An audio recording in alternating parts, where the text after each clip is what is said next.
여러분 안녕하세요. 한어림입니다. 우선 좀 뜬금없는 소리로 들리겠습니다만 제가 사는 동네 위치를 한번 보여드리려고 합니다. 이렇게 캐나다 제1도시 토론토 북쪽 여기에 있습니다. 왜 이런 걸 다 보여드릴까요? 여기는 제가 사는 동네입니다. 우리 동네 앞길에 이런 길이 있는데요. 이 길 이름을 한번 잘 보세요. 오늘의 주제 판도라예요. 세상에 판도라라는 길이 저희 집 앞에 있다니요. 참, 그럼 오늘 이 판도라를 소재로 이야기를 하겠습니다. 그래요. 판도라 하면 그리스 신화 이전에 모두들 대충은 알죠. 때로는 매스컴에서 주로 정치적으로 재앙이 될 큰 사건이 터지려고 할 때 무슨 판도라의 상자가 터지네 같은 제목을 달기도 하죠. 이 신문 기사 제목 잠깐 보세요. 판도라 상자, 폭발력 점점 더, 이런 제목을 다 쓰고 있죠. 뚜껑이 열렸다면 난리 난다 이런 소리죠. 6년 전인 2016년에는 일본 후쿠시마 핵발전소 폭발 재앙을 모티브로 제작한 황당한 소재로 된 영화 판도라도 있었고요. 세계적으로는 판도라 페이퍼스라고 하는 세계의 음흉한 정치가들의 엄청난 부정축제를 폭로하는 이런 기구도 있고요. 보세요. 러시아 푸틴 대통령과 그 핵심들이 감춰진 엄청난 불을 폭로하고 있죠. 그리고 우리나라 종합방송 채널인 MBN이 시사 프로 판도라가 있죠. 정치판에 숨겨진 비밀 판도라의 상자를 열어보는 프로 말이에요. 자, 우리는 앞서 올린 판신으로 해서 영어 어원으로서의 그 판에 대해서는 잘 알고 있습니다. 즉 판이 모든이란 뜻이니까 판도라도 뭔가 모든과 관련이 있을 걸로 감 잡히죠. 맞습니다. 맞아요. 이 유튜브 4편에서 제우스가 프로메테우스를 시켜 인간을 만들었다고 했죠. 오늘은 그 후의 사건 전말입니다. 프로메테우스가 전해준 불을 사용하게 된 인간들이 무서운 속도로 발전하게 생겼으니까 천상의 신들이 위협을 느끼게 된 겁니다. 그러니 왕초신 제우스가 아주 뚜껑이 열렸죠. 하여간 요놈의 인간들 그냥 둘 순 없어. 무슨 제재를 단단히 해줘야지. 이제부터가 오늘의 핵심인데요. 이게 참 놀라운 사실입니다. 그리스 신화에서의 그 인간이 처음 만들어졌을 때는 세상에는 남자만 있었다는 겁니다. 자기네들 천상의 신들은 남신, 여신이 있고 게다가 하급 신들로는 예쁜 님프들이 바다고 강이고 냇물이고 숲이며 곳곳에 있어서 신들은 주지육림의 제각기들 온갖 성적 쾌락을 즐기며 노는데 지상의 인간들은 그런 재미는커녕 아예 여자란 존재조차 모르고들 살았던 겁니다. 참 그런데요. 사실은 그런 남신들은 여신들이 있어 마냥 좋기만 했느냐? 즐겁기만 했느냐? 아니요. 되레 그 남신들은 예쁜 여신들로 해서 한편으로는 참 엄청 속썩이며 살아야 했던 겁니다. 이 여신들이 자기네들도 신인지라 콧대 들이세워서 남신들 마음대로 어린 데 없지. 우선 제우스 자신만 해도 그렇지 마누라인 헤라 여신에게 사사건건 엄청 스트레스 받고 살아야 했거든요.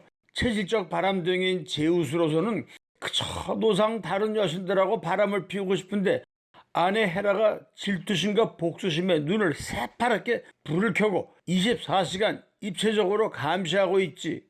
그러다 들키면 부부싸움 나고 헤라는 제우스가 남편이지만 왕초신이니까 사실 그 이상 어떻게 해도 손을 볼 수도 없고 그러니 제우스가 상대한 애꿎은 여신들 님프들을 끊임없이 기합주고 조지고 패고 사실 제우스 왕초신으로서 체면이 말이 아니었죠. 그런 제우스였기에 자기가 당하는 그 괴로움에서 착안해가지고 모종의 비밀 프로젝트를 하나 만듭니다. 그래 요 방자한 인간들이 감히 우리에게 기어르지 못하게 평생 골 때릴 거라나 만들어주는 거야. 즉 내 마누라 같은 여자를 만들어주는 거야. 그러면 인간놈들이 늘 속썩이고 앙앙거리고 바가지 긁고 골아픈 문제만 만들어내는 여자의 얽매여서 지쳐서 감히 우리 신들에게 기어오르질 못하게 되지. 잠깐 여기서 감히 제가 여성을 골아픈 존재라고 하다니요. 큰일 날 소리죠.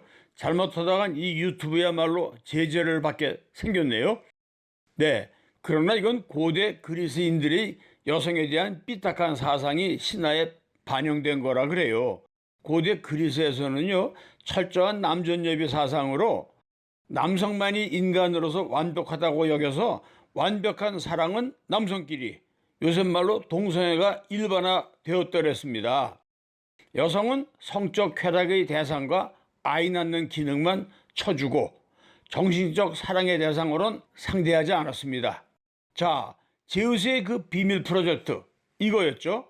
여자를 제작해 인간에게 준다. 그래서 제우스는 인간, 즉 남자를 괴롭게 할 목적으로 여자 제조를 하는데 이번에는 자기의 아들 겸 대장장이신 헤파이스토스에게 맡깁니다.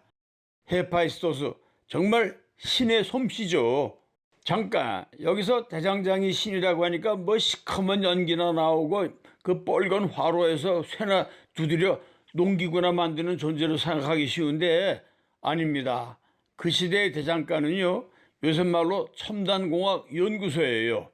제우스의 비밀 특명을 받고 대장간, 아니 첨단 연구소로 돌아온 헤파이스토스, 여신들의 몸매 치수를 기준으로 하고 진흙을 재료로 하여 아름다운 여자를 하나 만들었죠.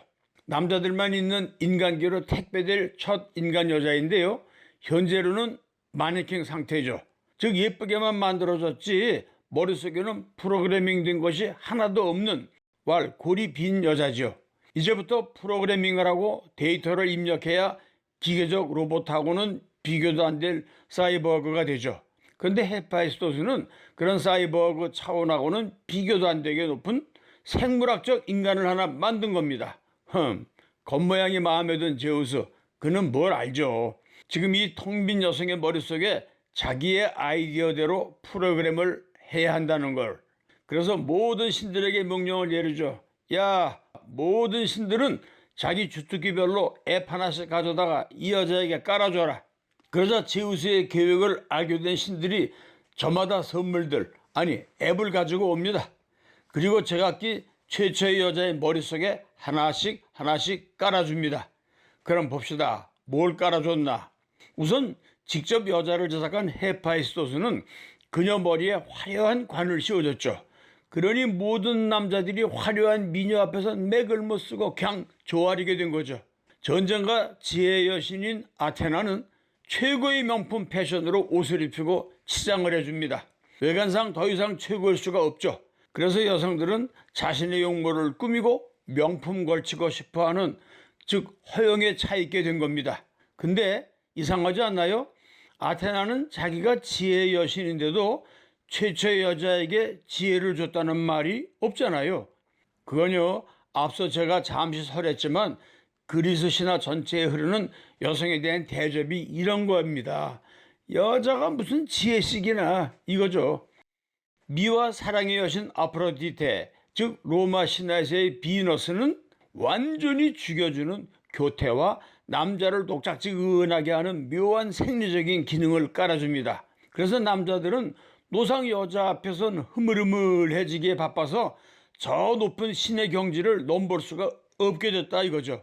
게다가 전령신이요 과학과 상업의 신의 도둑놈의 신까지 되는 헤르메스는 이 첫 여자에게 염치 없는 마음씨, 요사스런 마음씨, 거기에다 잔소리에 수다 떨기에 남편 달달 볶는 앱을 깔아줍니다. 그렇게 신제품 여자 속에 모든 앱들이 깔아지자 제우스가 점검해봤죠. 되었어. 대만족.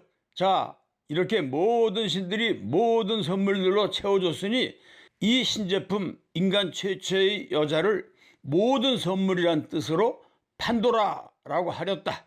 즉석에서 이름까지 지어줍니다. 그럼 인간들 중에 첫 여자 판도라의 수령자는 누구로 하느냐? 대개 여러분은 익숙치 않을 것 같은데요. 에피메테우스로 애초부터 결정이 되어 있었습니다. 근데 에피메테우스라 이 이름이 좀 어렵죠? 네, 조금 있으면 금세 이해가 되게 되어 있습니다. 그럼 우선 에피메테우스? 이 이름이 인간을 만든 프로메테우스하고 비슷하지 않나요? 네, 바로 그 프로메테우스의 동생입니다요. 조금 논리가 안 맞는 듯 하죠. 프로메테우스는 그래도 신인데 그 동생 에피메테우스는 인간이라니. 네, 그런 건 그냥 넘어가십시다. 문제는 판도라의 수령자로 지명된 에피메테우스, 이놈아가 많이 띨띨한 놈이라는 게 중요합니다. 제우스는 전령신을 부릅니다. 헤르메스야, 얘 판도라를 인간계 에피메테우스에게 택배해라. 이럴 때 헤르메스는 택배기사 역도 하죠. 결과는 물론 적중. 여신을 닮은 판도라의 미모에 홀딱 빠진 띨띨한 에피메테우스, 얼씨구 내 사랑 하고 바로 그 자리에서 침대에 듭니다. 인류 최초의 남녀의 동침 에피메테우스, 얼마나 황홀했을꼬. 곧바로 자식들까지 둔 걸 보면 즉 판도라는 생물학적으로 양성 생식이 완벽했던 겁니다. 그게 헤파이스토스의 솜씨니까요. 지난 4편에서 프로메테우스의 이름에서 프로는 미리, 앞이란 뜻이라고 했죠. 메테우스는 안다라는 뜻이라고 했고요. 즉 프로메테우스는 그의 이름대로 미리 생각하여 미리 아는 자, 즉 미래를 아는 자라고 했죠. 그럼 그의 동생 에피메테우스는 무슨 뜻? 네, 역시 그 이름에 답이 들어있어요.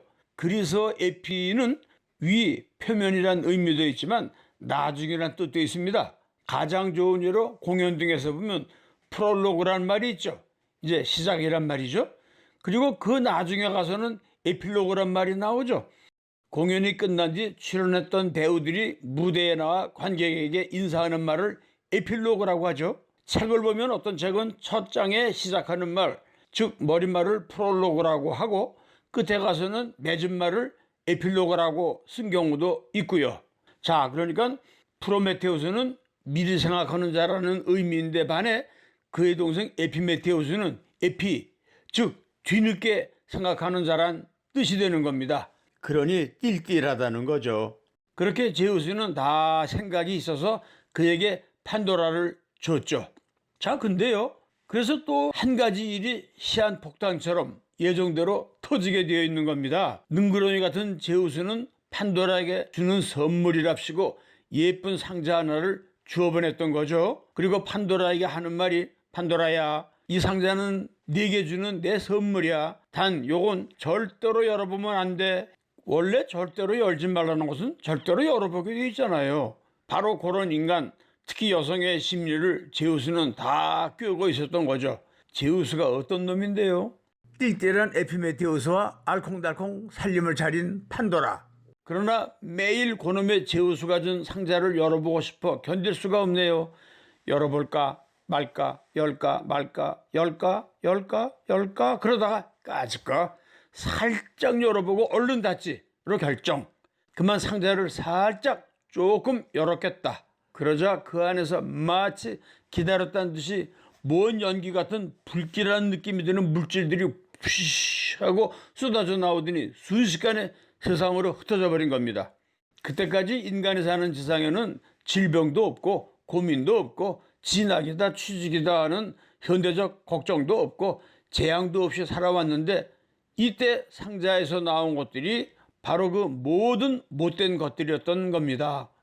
그때부터 인간은 오늘날 우리들이 겪는 모든 고통, 입시지옥, 취준생의 고민, 괴로운 질병에 각종 암에 요 3년째 인류를 괴롭히는 팬데믹, 코로나 19이며 하여간 못된 것들에 고통을 받으며 살게 됐다 이겁니다.